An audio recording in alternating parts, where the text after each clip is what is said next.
عصوبي سند يو عصوبي بتعيدي يا أن عليس لهاي warcadda halkeed qaadka ka keentay soo tii wadanka laga joojiyay maanta sheeko aan ku qoslay baa igu dhacdayniyo oo maxaya armuddo 2 bilood baa tii wadanka qaadka laga jaray kadibna qaar ganacsata ayaa qaadka ku soo galin jiray si kontrabaan iyo haye iyagoo markay controlka u soo dhow yihiin qaadka ku guri jiray naxajka kadibna ka dhigi jiray sidaana ku soo dhaafin jiray askarta haye kadibna cabtooya ayaa arkay waxaanu istahay raac meydkan ay dadka faraha badan la socdaan calooshaadana ka soo buuxso ajarna ka soo hel ama waa taajir ama waa nin sheekha kadib waa uu raacay isagoo digrigiisa dhinaciisa ka wata xoogaa markii uu la socday ayaa la weydiiyey ma ninka ayaad garanaysaa xageed see adigu naga soo raac kulaha markaan arkay dadka faraha badan la socdaa waxaan ogaaday inuu nin sheekha yahay haye kadib waxay ku dhaheen war waa miiro ee orod naga hay kulaha kii cabtooyga maxaad ku qoslaysaa denosheed maxaad ku qoslaysaa kulaha kii cabtooyga waa caadi sheekh miirooba waan soo aasaya si aan ajar uga helo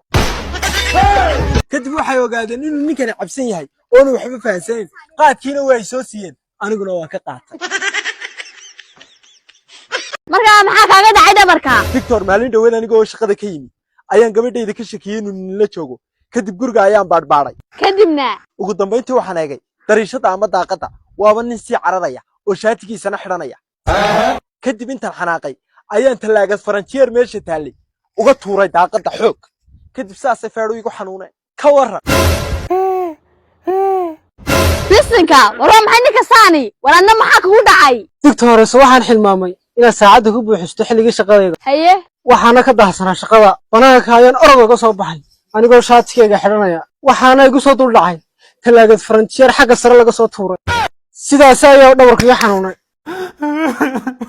dadku maanta badana walaadna maxaa kugu dhacay anigoo shukaansanaya xaas la qabo ayuu ninkeedii igu yimi kadib iyadna talaagad faranjiyeer ayay igu riday qolkeeda yaalay xoolihii qabay baa qolka soo galay oo talaagad faranjiyeerkii dabaqa afaraad ka tuuray anoo ku jira alla maadaaba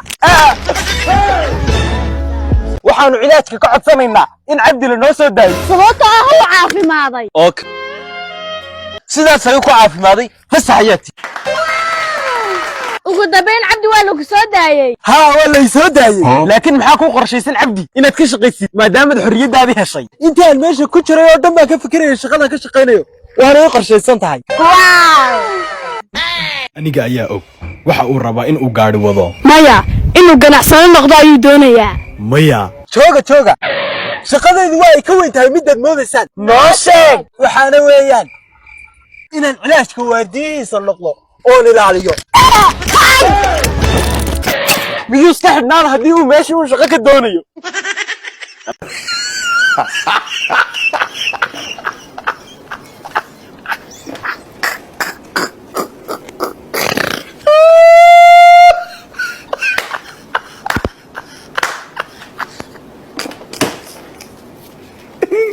Viewers,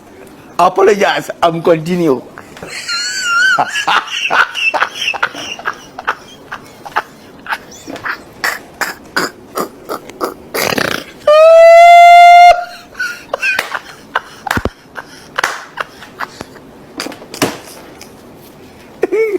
Viewers, apologize. I'm continue.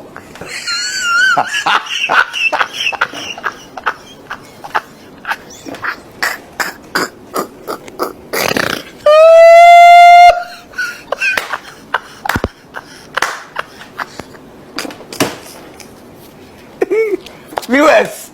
apologize. وصغر عبد gaadhiga dhaawaca maxaa saaray ala maal kale cabdi uga sheekay aniga kuwan cilaajka nagu haya ayaan caadi shaqadooda u qabsanayo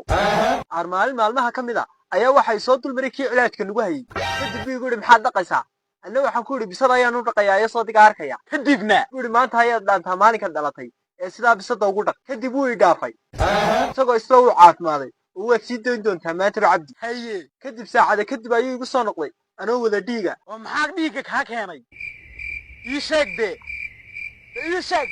dee markan bisadii meeritaankii u dhameeyey ayaan isidhi marooji oo biyaha ka qallaji kadib iyaduna ila wax nool ayay ahayde si walba way xagatay nin waalan